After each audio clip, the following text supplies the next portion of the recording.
Wat is er aan de hand, hey, wat is er aan de hand? Op de grond een kleed met messen, een getatoeëerde vent. Mag alleen maar komen kijken voor een stuver of 2 cent. Slapen douwen, het de meesten in het band. Slapen douwen, ja die kennen er ook wat van. Er staat een trap van Zweden, kijk, er staat een trap van Zweden. Hij loopt met blote poten, zomaar op het scherpe staal. En die man met zich toch snijden, nee het lukt hem allemaal. Hij slikt een zadel in, hij slikt een zadel in. Ja, zolang een scherpe zadel, wel een halve meter lang. Liet er zo zien strot naar beneden, het gaat goed, wees maar niet bang. Slapen douwen, het de meesten in de band. Slapen douwen, ja die kennen er ook wat van. Nou op het spiekerbed, lang uit op het spiekerbed. En 2 kerels leggen stieren bovenop zijn hele hut. En daar slaan ze op met mokkers, maar hij geeft nog geen geluid.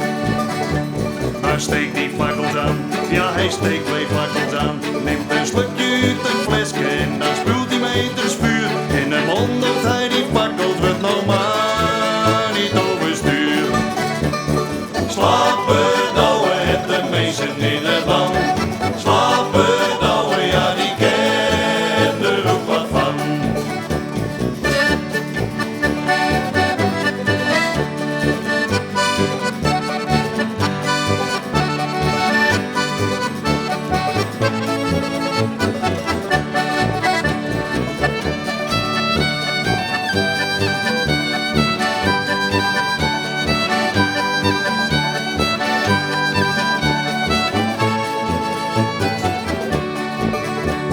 Slapen douwen, het de meesten in de band.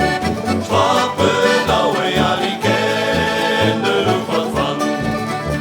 Dan komt zijn grote terug, ja dan komt zijn grote terug. Want zijn naam is Boeiekoning en dat laat hij ooit nou zien. Het publiek met de 2 meesten hem vast bieden als een knie. Met kettingen en boeien, met veel kettingen en boeien stoppen ze hem in een zak. Met een hangslot met die vast en na 10 minuten riemen er weer uit als vrije gast. Slapen douwen, het de meesten in de band. Slapen douwen, ja die kennen er ook wat van. Hij zal ooit zo wat zien, hij zal dit wel eens zien. De nuchteren die zeggen, dit is vast weer nepperij. Maar de meesten vinden het prachtig en het blijft die altijd bij. Slapen douwen, het de meesten in de band. Slapen douwen, ja die kennen er ook wat van. Slapen douwen, het de meesten in de band. Slapen douwen, ja die kennen er ook wat van. Slapen douwen, het de meesten in de band. Slapen douwen, ja die kennen er ook wat van.